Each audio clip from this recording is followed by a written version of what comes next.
ಮೀನುಗಾರರ ಶ್ರೇಯೋಭಿವೃದ್ಧಿಗಾಗಿ ಅಲ್ಲದೆ ಮೀನು ಕೃಷಿಯಲ್ಲಿ ಆಸಕ್ತಿ ಇರುವಂತಹ ಸಾರ್ವಜನಿಕರ ಒಂದು ಹಿತದೃಷ್ಟಿಯಿಂದ ಕೇಂದ್ರ ಸರ್ಕಾರ, ರಾಜ್ಯ ಸರ್ಕಾರ ಹಾಗೂ ನಮ್ಮ ಮೀನುಗಾರಿಕೆ ಇಲಾಖೆ ಬಹಳಷ್ಟು ಕಾರ್ಯಕ್ರಮಗಳನ್ನು ನಾವು ಹಮ್ಮಿಕೊಂಡಿದ್ದೇವೆ. ರಾಜ್ಯ ಸರ್ಕಾರದ ರಾಜ್ಯ ವಲಯ ಯೋಜನೆಗಳಿದೆ, ಅದಲ್ಲದೆ ಜಿಲ್ಲಾ ವಲಯ ಯೋಜನೆಗಳಿದೆ. ಹಾಗೂ ಮುಖ್ಯವಾಗಿ ಈಗ ಪ್ರಸ್ತುತ ಎಲ್ಲ ಕಡೆಯಲ್ಲಿ ಚಾಲ್ತಿಯಲ್ಲಿರುವಂತಹ ಒಂದು ಕೇಂದ್ರ ಸರ್ಕಾರದ ಪ್ರಮುಖ ಯೋಜನೆ ಅಂತಂದರೆ ಪ್ರಧಾನಮಂತ್ರಿ ಮತ್ಸ್ಯ ಸಂಪದಾ ಯೋಜನೆ, PMMSY. ನೀವು ಗೂಗಲ್ ಸರ್ಚಲ್ಲಿ PMMSY ಅಂತ ಹಾಕಿದರೆ ಇದರ ಬಗ್ಗೆ ಹೆಚ್ಚಿನ ಮಾಹಿತಿಯನ್ನು ಪಡ್ಕೊಳ್ಬೋದು. ನಾನೀಗ ಸಮಯದ ಅಭಾವ ಇರೋದ್ರಿಂದ ಎಲ್ಲ ಯೋಜನೆಗಳ ಬಗ್ಗೆ ತಿಳಿಸ್ಕೊಡ್ತೇನೆ.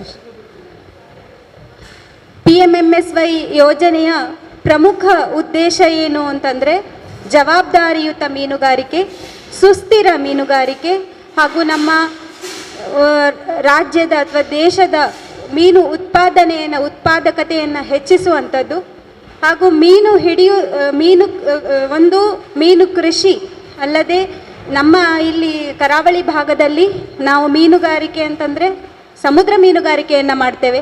ಆ ಮೀನು ಹಿಡುವಳಿಯ ನಂತರದ ಎಲ್ಲ ಒಂದು ನಿರ್ವಹಣೆ, ಗುಣಮಟ್ಟದ ಸುಧಾರಣೆ ಇದನ್ನು ಹೆಚ್ಚಿಸುವಂಥದ್ದು ಹಾಗೂ ಮೀನು ಕೃಷಿಕರ ಆದಾಯವನ್ನು ದ್ವಿಗುಣಗೊಳಿಸುವಂಥದ್ದು, ಹೆಚ್ಚಿನ ಒಂದು ಟೆಕ್ನಾಲಜಿಯನ್ನು ಯೂಸ್ ಮಾಡಿಕೊಂಡು ಹಾಗೂ ಸಾಮಾಜಿಕ, ದೈಹಿಕ ಮತ್ತು ಆರ್ಥಿಕ ಭದ್ರತೆಯನ್ನು ಒದಗಿಸಲಿಕ್ಕಾಗಿ ಹಾಗೂ ಮುಖ್ಯವಾಗಿ ಏನು ಅಂತಂದರೆ ನಮ್ಮ ದೇಶದ GDPಗೆ ಒಂದು ಕೊಡುಗೆಯನ್ನು ನೀಡಲಿಕ್ಕಾಗಿ PMMSYಯಲ್ಲಿ ಫಲಾನುಭವಿ ಆಧಾರಿತ ಮತ್ತು ಫಲಾನುಭವಿ ಆಧಾರಿತವಲ್ಲದ ಯೋಜನೆಗಳಿದೆ, ಕೇಂದ್ರ ಪುರಸ್ಕೃತ ಯೋಜನೆಗಳಿದೆ. ಇದರಲ್ಲಿ ಎಲ್ಲ ಯೋಜನೆಗಳಿಗೆ ನಾನಲ್ಲಿ ಹಾಕಿದಾಗೆ ಸಾಮಾನ್ಯ ವರ್ಗದ ಫಲಾನುಭವಿಗಳಿಗೆ PMMSY ಯೋಜನೆಯಡಿ 40% ಸಹಾಯಧನವನ್ನು ನೀಡಲಾಗ್ತದೆ ಹಾಗೂ ಪರಿಶಿಷ್ಟ ಜಾತಿ, ಪರಿಶಿಷ್ಟ ಪಂಗಡ ಮತ್ತು ಮಹಿಳಾ ಫಲಾನುಭವಿಗಳಿಗೆ 60% ಸರ್ಕಾರದ ನೆರವು ನೀಡಲಾಗ್ತಾ ಇದೆ. ಈ 40% ಮತ್ತು 60% ಕೇಂದ್ರದ ಪಾಲು ಹಾಗೂ ರಾಜ್ಯದ ಪಾಲನ್ನು ನಾನು ಅಲ್ಲಿ ಮೆನ್ಷನ್ ಮಾಡಿದ್ದೇನೆ. ಎಲ್ಲ ಯೋಜನೆಗಳಿಗೂ ಇದೇ ಸಹಾಯಧನ ಅನ್ವಯ ಆಗ್ತದೆ. ಪ್ರಮುಖ ಚಟುವಟಿಕೆಗಳು ಅಂತಂದರೆ ಒಳನಾಡು ಮೀನುಗಾರಿಕೆಯಲ್ಲಿ ಜಲಕೃಷಿ ವಿಸ್ತರಣೆ ಮತ್ತು ಸಮುದ್ರದಲ್ಲಿ ಪಂಜರ ಮೀನು ಕೃಷಿ ಈಗ ಹೆಚ್ಚಿನದಾಗಿ ಚಾಲ್ತಿಯಲ್ಲಿದೆ. RAS ರಾಸ್ ಮತ್ತು ಬಯೋಫ್ಲಾಕ್ ವಿಧಾನದಲ್ಲಿ ಮೀನು ಕೃಷಿ, ಅಲಂಕಾರಿಕ ಮೀನು ಕೃಷಿ ಹಾಗೂ ಸೀವೀಡ್ ಕಲ್ಚರ್ ಮತ್ತು ಬೈವಾಲ್ವ್ ಕಲ್ಟಿವೇಷನ್, ಕಲ್ಲ ಕೃಷಿ ಅಂತ ಏನು ಹೇಳ್ತೇವೆ, ಪಚ್ಚಿಲೆ ಕೃಷಿ ಅಂತ ಹೇಳ್ತೇವೆ, ಇಂಥದ್ದು ಹಾಗೂ ಮೀನಿನ ಉತ್ಪನ್ನಗಳನ್ನು ಮಾರಾಟ ಮಾಡುವಂಥದ್ದು. ಇವೆಲ್ಲ ಒಂದು ಮುಖ್ಯ ಕಾರ್ಯಕ್ರಮಗಳು. ಮತ್ತು ನಮ್ಮ ಸಮುದ್ರ ಮೀನುಗಾರಿಕೆಯಲ್ಲಿ ನಾವು ಮೀನುಗಾರರಿಗೆ ಹಾಗೂ ಮೀನುಗಾರಿಕೆಯಲ್ಲಿ ತೊಡಗಿರುವಂತಹ ಖಲಾಸಿಗಳಿಗೆ ವಿಮೆ ಹಾಗೂ ಏನು ನಿಷೇಧದ ಅವಧಿ ಇದೆ ಜೂನ್ ಮತ್ತು ಜುಲೈ ತಿಂಗಳಲ್ಲಿ, ಆ ಸಮಯದಲ್ಲಿ ಮೀನುಗಾರರಿಗೆ ಆರ್ಥಿಕ ಭದ್ರತೆಯನ್ನು ಒದಗಿಸುವ ಸಲುವಾಗಿ ಉಳಿತಾಯ ಮತ್ತು ಪರಿಹಾರ ಯೋಜನೆ ಹಾಗೂ ಸಾಂಪ್ರದಾಯಿಕವಾಗಿ ಏನು ಈಗ ದೋಣಿಯಲ್ಲಿ ಅವರು ಮೀನುಗಾರಿಕೆಯನ್ನು ಮಾಡ್ತಾ ಇದ್ದಾರೆ ಅವರನ್ನು ಬಲಪಡಿಸುವ ಸಲುವಾಗಿ ಈಗ ಮರದ ದೋಣಿ ಇದ್ದರೆ ಅದನ್ನು FRP ಫೈಬರ್ ರಿಎನ್ಫೋರ್ಸ್ ಪ್ಲಾಸ್ಟಿಕ್ ದೋಣಿಯಾಗಿ ಪರಿವರ್ತಿಸಲು ಇದರಿಂದ ಅವರ ಒಂದು ಮೀನುಗಾರಿಕೆ ಗುಣಮಟ್ಟವನ್ನು ಹೆಚ್ಚಿಸಬಹುದು. ಹಾಗೂ ಈ ಎಲ್ಲ ವಿಸ್ತರಣೆ ಕಾರ್ಯಕ್ರಮಕ್ಕಾಗಿ ನಮ್ಮ ಇಲಾಖೆಯಿಂದ ಈ ಪ್ರಧಾನಮಂತ್ರಿ ಮತ್ಸ್ಯ ಸಂಪದಾ ಯೋಜನೆಯಡಿ ಸಾಗರ ಮಿತ್ರರ ಸೇವೆಯನ್ನು ಕೂಡ ನಾವು ಪಡ್ಕೊಳ್ತಾ ಇದ್ದೇವೆ. ಎಲ್ಲ ಸಾಗರ ಮಿತ್ರರು ಕರಾವಳಿ ಭಾಗದ ಎಲ್ಲ ಮೀನುಗಾರಿಕೆ ಗ್ರಾಮಗಳಲ್ಲಿ ಹೋಗಿ ಏನೇನು ವಿಸ್ತರಣಾ ಚಟುವಟಿಕೆ ಇದೆ ಈ ಎಲ್ಲ ಯೋಜನೆಗಳ ಕುರಿತು ಆಯಾ ಗ್ರಾಮಗಳಲ್ಲಿ ಎಲ್ಲ ಸಾರ್ವಜನಿಕರಿಗೆ, ಮೀನುಗಾರರಿಗೆ ಈ ಯೋಜನೆಯ ಬಗ್ಗೆ ಹಾಗೂ ಇಲಾಖಾ ಎಲ್ಲ ಯೋಜನೆಗಳ ಬಗ್ಗೆ ಒಂದು ಮಾಹಿತಿಯನ್ನು ಕೊಡ್ತಾರೆ.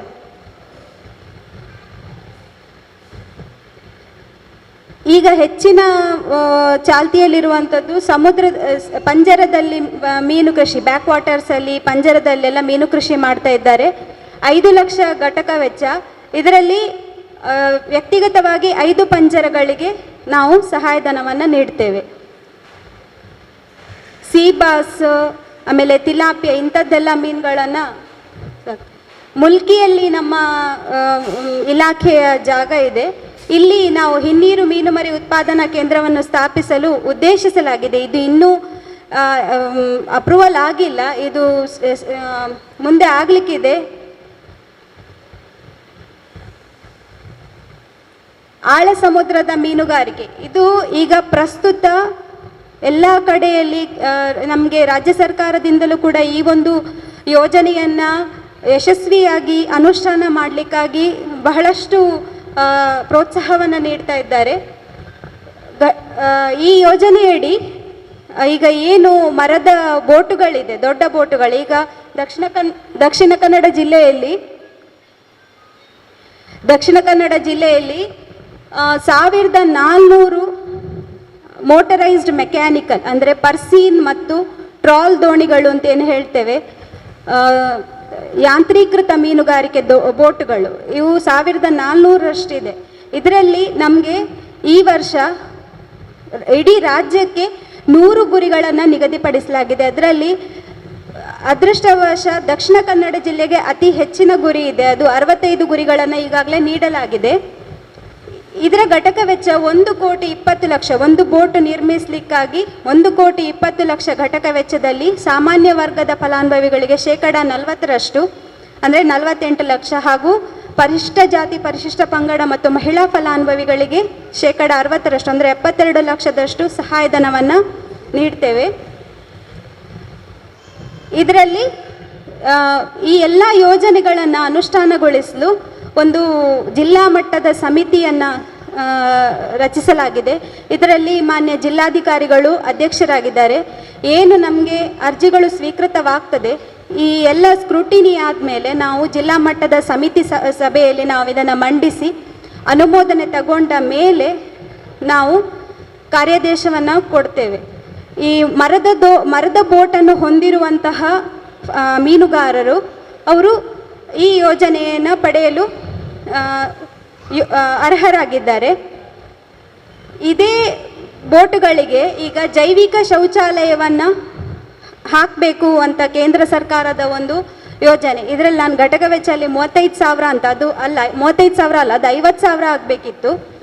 ಆದರೆ ಈಗ ಈ ಒಂದು ಯೋಜನೆ ಅಷ್ಟು ಚಾಲ್ತಿಯಲ್ಲಿಲ್ಲ. ಯಾಕಂತಂದರೆ ಎಲ್ಲ ಮೀನುಗಾರರ ಒಂದು ಆಕ್ಷೇಪ ಏನು ಅಂತಂದರೆ, ನಾವು ಹಳೆ ಬೋಟುಗಳೆಲ್ಲ ಕಟ್ಟಿಯಾಗಿದೆ, ಒಳಗಡೆ ಒಂದು ಹೊಸ ಯೂನಿಟನ್ನು ಇಡಲಿಕ್ಕೆ ಅಥವಾ ಏನು ಇದು ಮಾಡಲಿಕ್ಕೆ ಕನ್ಸ್ಟ್ರಕ್ಟ್ ಮಾಡಲಿಕ್ಕೆ ಆಗ್ತಾ ಇಲ್ಲ.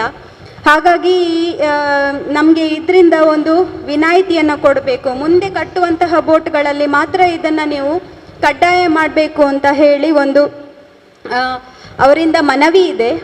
ಬಟ್ ಈ ಜೈವಿಕ ಶೌಚಾಲಯವನ್ನು ಬಯೋ ಟಾಯ್ಲೆಟ್ಸ್ ಅಂತ ಏನು ಹೇಳ್ತೇವೆ ನಿರ್ಮಾಣ ಮಾಡಲಿಕ್ಕೆ 50,000 ಘಟಕ ವೆಚ್ಚದಲ್ಲಿ ಈ ಒಂದು ಯೋಜನೆ ಕೂಡ ಇದೆ. ಸೀವೀಡ್ ಕಲ್ಚರ್ ಇದು ಇಲ್ಲಿ ಅಷ್ಟು ಚಾಲ್ತಿಯಲ್ಲಿಲ್ಲ. ಯಾಕಂದರೆ ಈ ಎನ್ವೈರ್ನಮೆಂಟು ಈ ಸೀವೀಡ್ ಕಲ್ಚರಿಗೆ, ಇಲ್ಲಿನ ಒಂದು ನೀರಿನ ಎನ್ವೈರ್ನಮೆಂಟ್ ಸೀವೀಡ್ ಕಲ್ಚರಿಗೆ ಅಷ್ಟು ಸೂಕ್ತವಾಗಿಲ್ಲ ಅನ್ನುವ ಕಾರಣಕ್ಕಾಗಿ. ಆದರೆ ಅಂಕೋಲಾ, ಕಾರವಾರ, ಕುಮಟಾ ಈ ಪ್ರದೇಶದಲ್ಲಿ ಈ ಒಂದು ಕೃಷಿ ತುಂಬ ಉತ್ತಮ ರೀತಿಯ ಒಂದು ರೆಸ್ಪಾನ್ಸನ್ನು ನೀಡ್ತಾ ಇದೆ. ಇದಲ್ಲದೇನೆ ಪ್ರಧಾನಮಂತ್ರಿ ಮತ್ಸ್ಯ ಸಂಪದ ಯೋಜನೆಯಡಿ ಮೀನು ಹಿಡುವಳಿ ನಂತರದ ಹಲವಾರು ಯೋಜನೆಗಳಿದೆ. ಮೀನು ಹಿಡುವಳಿ ಮಾಡಲಿಕ್ಕೆ ಹಾಗೂ ಅದರ ಗುಣಮಟ್ಟವನ್ನು ಸುಧಾರಣೆ ಮಾಡಲಿಕ್ಕೆ ಉಪಯೋಗವಾಗುವಂತಹ ಯೋಜನೆಗಳು ಮಂಜುಗಡ್ಡೆ ಸ್ಥಾವರದ ನಿರ್ಮಾಣ, ಮಂಜುಗಡ್ಡೆ ಸ್ಥಾವರದ ಆಧುನೀಕರಣ, ರೆಫ್ರಿಜರೇಟೆಡ್ ವೆಹಿಕಲ್ಸ್ ಶೈತ್ಯೀಕೃತ ವಾಹನ ಖರೀದಿ, ಇನ್ಸುಲೇಟೆಡ್ ಶಾಖ ನಿರೋಧಕ ವಾಹನಗಳ ಖರೀದಿ. ಅಂದರೆ ಡೋರ್ ಟು ಡೋರ್ ಮೀನನ್ನು ನಾವು ಏನು ಕೋಲ್ಡ್ ಚೈನನ್ನು ನಾವು ಒಳ್ಳೆಯ ರೀತಿಯಲ್ಲಿ ಸಾರ್ವಜನಿಕರಿಗೆ ಮೀನನ್ನು ಉತ್ತಮ ಗುಣಮಟ್ಟದಲ್ಲಿ ನಾವು ಅದನ್ನು ತಲುಪಿಸಬೇಕು ಅನ್ನುವ ನಿಟ್ಟಿನಲ್ಲಿ ಈ ಒಂದು ಕಾರ್ಯಕ್ರಮಗಳನ್ನು ಹಮ್ಮಿಕೊಳ್ಳಲಾಗಿದೆ. ಐಸ್ ಬಾಕ್ಸ್ನೊಂದಿಗೆ ದ್ವಿಚಕ್ರ ವಾಹನ ಮತ್ತು ತ್ರಿಚಕ್ರ ವಾಹನ ಕೂಡ ಇದೆ. ಈ ಎಲ್ಲ ಯೋಜನೆಗಳಿಗೆ ನಮಗೆ ದಕ್ಷಿಣ ಕನ್ನಡ ಜಿಲ್ಲೆಯಲ್ಲಿ ಉತ್ತಮ ಸ್ಪಂದನೆ ದೊರಕಿದೆ. ಈ ಏನು ದ್ವಿಚಕ್ರ ವಾಹನ, ತ್ರಿಚಕ್ರ ವಾಹನ, ಇನ್ಸುಲೇಟೆಡ್ ವೆಹಿಕಲ್ಸು, ರೆಫ್ರಿಜರೇಟೆಡ್ ವೆಹಿಕಲ್ಸ್, ಇದಕ್ಕೆಲ್ಲ ತುಂಬ ಉತ್ತಮ ರೀತಿಯಲ್ಲಿ ನಮಗೆ ಸ್ಪಂದನೆ ಸಿಕ್ಕಿದೆ.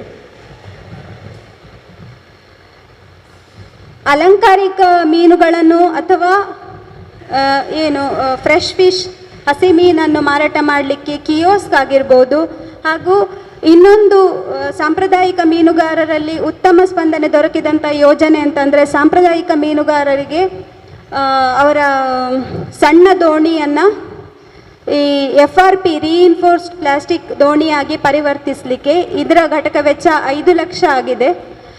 ಇದಕ್ಕೂ ಕೂಡ ಎಲ್ಲ ನಾಡದೋಣಿ ಮೀನುಗಾರರಿಂದ ಉತ್ತಮ ಸ್ಪಂದನೆ ನಮಗೆ ದೊರೀತಾ ಇದೆ. ಹಾಗೂ ದೋಣಿ ಮತ್ತು ಸಲಕರಣೆ ಅಂತಂದರೆ ಸೇಫ್ಟಿ ಕಿಟ್ಸ್ ಹಾಗೂ ಕಮ್ಯುನಿಕೇಷನ್ ಇನ್ಸ್ಟ್ರೂಮೆಂಟ್ಸ್. ಈ ಸೇಫ್ಟಿ ಕಿಟ್ಸ್ ಅಂತಂದರೆ ಲೈಫ್ ಜಾಕೆಟ್, ಲೈಫ್ ಬಾಯ್ ಆಗಿರ್ಬೋದು, GPS ಆಗಿರ್ಬೋದು, communication instruments, communicational and navigational ಅಂತಂದರೆ AIS transponders, VHFs, fish finder, echo sounder, ಇವೆಲ್ಲ ಸಮುದ್ರದಲ್ಲಿ ಮೀನುಗಾರಿಕೆ ತೊಡಗಿರುವಾಗ ಅವರಿಗೆ ಹೆಚ್ಚಿನ ಮೀನು ಹಿಡುವಳಿ ಮಾಡಲಿಕ್ಕಾಗಿ ಹೆಲ್ಪ್ ಮಾಡುವಂಥ ಇನ್ಸ್ಟ್ರೂಮೆಂಟ್ಸ್. ಇದನ್ನೆಲ್ಲ ತಗೊಳ್ಳಿಕ್ಕೂ ಕೂಡ ಈ ಒಂದು ಯೋಜನೆಯನ್ನು ಕೈಗೊಳ್ಳಲಾಗಿದೆ. ಉಳಿತಾಯ ಪರಿಹಾರ ಯೋಜನೆ. ಉಳಿತಾಯ ಪರಿಹಾರ ಯೋಜನೆ ಅಂತಂದರೆ ಎಲ್ಲ ಮೀನುಗಾರರು, ಆದರೆ ಇದರ ಮುಖ್ಯ ಒಂದು ಕಂಡೀಷನ್ ಏನು ಅಂತಂದರೆ, ಆ ಮೀನುಗಾರರು BPL ಕಾರ್ಡ್ ಇರುವಂಥವರಾಗಿರಬೇಕು. ಎಲ್ಲರಿಗೂ ಇದು ಅನ್ವಯ ಆಗೋದಿಲ್ಲ. BPL ಕಾರ್ಡ್ ಇರುವಂತಹ ಮೀನುಗಾರರು ಪ್ರತಿ ತಿಂಗಳು ವರ್ಷದ 9 ತಿಂಗಳು ಅವರು 1,500 ವಂತಿಗೆ ಹಣವನ್ನು ನಮ್ಮ ಇಲಾಖೆಗೆ ಮೀನುಗಾರಿಕೆ ಸಹಕಾರಿ ಸಂಘಗಳ ಮುಖಾಂತರ ಕಟ್ಟಬೇಕಾಗ್ತದೆ. ಆಮೇಲೆ ಜೂನ್ ಮತ್ತು ಜುಲೈ ತಿಂಗಳಲ್ಲಿ ಮೀನುಗಾರಿಕೆ ನಿಷೇಧ ಇರುವ ಸಮಯದಲ್ಲಿ ಕೇಂದ್ರ ಸರ್ಕಾರದ ಸಮಪಾಲು ಅಂದರೆ 1,500 ರೂಪಾಯಿ ಹಾಗೂ ರಾಜ್ಯ ಸರ್ಕಾರದ ಸಮಪಾಲು 1,500 ರೂಪಾಯಿ, ಒಟ್ಟು 4,500 ಅಮೌಂಟನ್ನು ನಾವು ಮೀನುಗಾರರಿಗೆ ಅವರ ಖಾತೆಗೆ ಜಮೆ ಮಾಡ್ತೇವೆ. ಆದರೆ ಇದರ ಮುಖ್ಯ ಏನು ಅಂತಂದರೆ, ಒಂದು ಸಹಕಾರಿ ಸಂಘದಲ್ಲಿ ಅವರು ಮೆಂಬರ್ ಆಗಿರಬೇಕು ಹಾಗೂ BPL ಕಾರ್ಡ್ ಹೋಲ್ಡರ್ಸ್ ಆಗಿರಬೇಕು.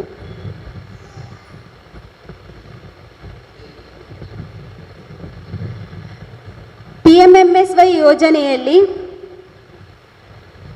ಅರ್ಜಿಯನ್ನು ಸಲ್ಲಿಸಲಿಕ್ಕೆ ಬೇಕಾಗಿರುವಂತಹ ಎಲ್ಲ ದಾಖಲೆಗಳ ಮಾಹಿತಿಯನ್ನು ನಾನು ಹಾಕಿದ್ದೇನೆ. ಈಗ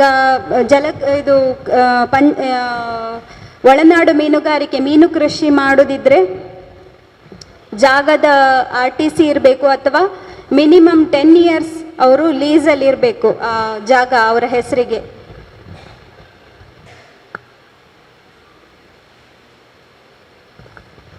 ನಮಗೆ ಈಗ ಮೊದಲು ಫಜಲ್ ಸರ್ ಅವರು PMFME ಬಗ್ಗೆ ಹೇಳಿದರು.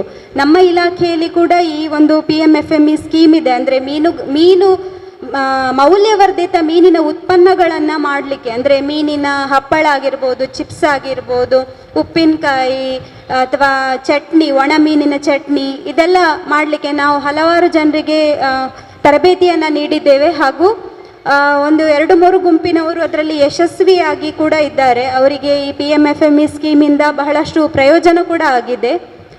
ಈ ಯೋಜನೆಯಲ್ಲಿ ದಕ್ಷಿಣ ಕನ್ನಡ ಜಿಲ್ಲೆಯಲ್ಲಿರುವ ಮುಖ್ಯ ಒಂದು ಡ್ರಾಬ್ಯಾಕ್ ಏನು ಅಂತಂದರೆ, ಹೆಚ್ಚಿನ ಮೀನುಗಾರರು ಅಂದರೆ ಈ ಮೀನು ಒಣಗಿಸೋದಾಗಿರ್ಬೋದು, ಡ್ರೈ ಫಿಶ್ ಮಾಡೋದು, ಈ ಎಲ್ಲ ಕಾರ್ಯವನ್ನು ಮಾಡುವವರು ಬೆಂಗ್ರೆ ಪ್ರದೇಶದಲ್ಲಿ ಹೆಚ್ಚಿನವರಿದ್ದಾರೆ. ಆದರೆ ಬೆಂಗ್ರೆ ಪ್ರದೇಶದಲ್ಲಿ ಅವರಿಗೆ ಅವರ ಜಾಗ RTC ಅವರಲ್ಲಿ ಇಲ್ಲ. 11 ತಿಂಗಳ ಒಂದು ಅವರ ಅಗ್ರಿಮೆಂಟ್ ಇರೋದ್ರಿಂದ ಈ ಸ್ಕೀಮಲ್ಲಿ ಅವರಿಗೆ ಒಂದು ಏನು ಪ್ರಯೋಜನ ಪಡೆಯಲು ಸಾಧ್ಯ ಆಗ್ತಾ ಇಲ್ಲ. ಹಾಗಾಗಿ ಈ PMFMEಯಲ್ಲಿ ಈ ಒಂದು ರೀಸನಿಂದಾಗಿ ಸ್ವಲ್ಪ ಹಿನ್ನಡೆಯಾಗಿದೆ ಬಿಟ್ಟರೆ, ಆದರೆ ಎಲ್ಲ ಈ ಯೋಜನೆಗಳು ಒಳ್ಳೆ ರೀತಿಯಲ್ಲಿ ನಮಗೆ ಸ್ಪಂದನೆ ದೊರೀತಾ ಇದೆ.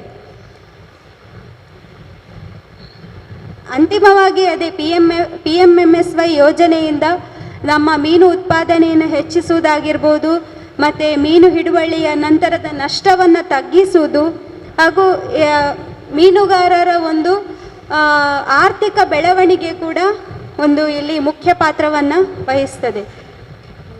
ಇದಲ್ಲದೇನೆ ರಾಜ್ಯ ಸರ್ಕಾರದ ಯೋಜನೆಗಳಿದೆ. ನಾವು ಮೀನುಗಾರಿಕೆ ಬೋಟ್ಗಳಿಗೆ ಡೀಸೆಲ್ ಸಹಾಯಧನವನ್ನು ನೀಡ್ತೇವೆ. 1 ಲೀಟರಿಗೆ ಸುಮಾರು 9 ರಿಂದ 10 ರೂಪಾಯಿಯಷ್ಟು ರಾಜ್ಯ ಮಾರಾಟ ಕರವನ್ನು ನಾವು ವಿನಾಯಿತಿ ಮಾಡಿ ಈ ಸಹಾಯಧನವನ್ನು ನೀಡ್ತಾ ಇದ್ದೇವೆ. ಅದಲ್ಲದೇನೆ ಈ ಸಂಕಷ್ಟ ಪರಿಹಾರ ನಿಧಿ ಅಂದರೆ ಯಾವುದೇ ಅವಘಡ ಆದರೆ, ಮೀನುಗಾರಿಕೆಯಲ್ಲಿ ತೊಡಗಿರುವಾಗ ಯಾವುದೇ ಅವಘಡ ಆದರೆ ಮೀನುಗಾರರಿಗೆ ಸಂಕಷ್ಟ ಪರಿಹಾರ ನಿಧಿಯಿಂದ ಪರಿಹಾರವನ್ನು ನೀಡಲಾಗ್ತಾ ಇದೆ. 6 ಲಕ್ಷದಷ್ಟು ಪರಿಹಾರವನ್ನು ನೀಡ್ತಾ ಇದ್ದೇವೆ. ಜಿಲ್ಲಾ ವಲಯ ಯೋಜನೆಗಳು, ಇದರಲ್ಲಿ ಮುಖ್ಯವಾಗಿ ಒಂದು ಪ್ರಮುಖವಾಗಿರುವಂಥ ಸ್ಕೀಮ್ ಅಂತಂದರೆ ಜಿಲ್ಲಾ ವಲಯ ಯೋಜನೆಯಲ್ಲಿ ದ್ವಿಚಕ್ರ ಮತ್ತು ತ್ರಿಚಕ್ರ ವಾಹನಕ್ಕಾಗಿ ಮತ್ಸ್ಯವಾಹಿನಿ ಯೋಜನೆಯಡಿ ಒಂದು ಸಹಾಯಧನ. ಅದರಲ್ಲಿ ಒಂದು ಒಳ್ಳೆಯ ವಿಚಾರ ಏನು ಅಂತಂದರೆ, ಈ ವರ್ಷ ತ್ರಿಚಕ್ರ ವಾಹನ ಖರೀದಿಯ ಘಟಕ ವೆಚ್ಚವನ್ನು 1,20,000ದಿಂದ 3 ಲಕ್ಷಕ್ಕಾಗಿ ಹೆಚ್ಚಿಗೆ ಮಾಡಿದ್ದಾರೆ. ಹಾಗೂ 3 ಲಕ್ಷದ ಮೊದಲು 25% ಸಹಾಯಧನ ಇತ್ತು, ಈ ವರ್ಷ 40% ಸಹಾಯಧನವನ್ನು ಫಿಕ್ಸ್ ಮಾಡಿದ್ದಾರೆ. ಸೊ ಅವರಿಗೆ 3 ಲಕ್ಷದ ಘಟಕ ವೆಚ್ಚದ 40% ಅಂತಂದರೆ 1,20,000ದಷ್ಟು ಸಹಾಯಧನ ಸಿಗ್ತದೆ. ಅಲ್ಲದೆ 4 ಚಕ್ರ ವಾಹನ ಖರೀದಿಯಲ್ಲಿ ಕೂಡ 3 ಲಕ್ಷದಿಂದ 6 ಲಕ್ಷಕ್ಕೆ ಘಟಕ ವೆಚ್ಚವನ್ನು ಹೆಚ್ಚಿಗೆ ಮಾಡಲಾಗಿದೆ. 2,40,000ದಷ್ಟು ಸಹಾಯಧನ ಇವರಿಗೆ ಈ ವರ್ಷದ ಫಲಾನುಭವಿಗಳಿಗೆ ಸಿಗ್ತದೆ. ಈ ಎಲ್ಲ ಯೋಜನೆಗಳ ಒಂದು ಪ್ರಯೋಜನವನ್ನು ಪಡಿಬೋದು.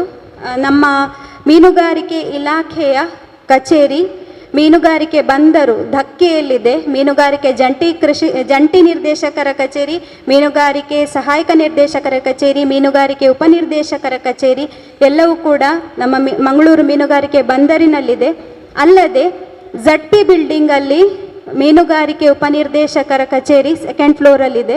ಇಲ್ಲಿ ಹೆಚ್ಚಿನ ಮಾಹಿತಿಯನ್ನು ನೀವು ಪಡ್ಕೊಳ್ಬೋದು ಅಂತ ಹೇಳ್ತಾ ನನ್ನ ಅವಕಾಶಕ್ಕಾಗಿ ಧನ್ಯವಾದಗಳು.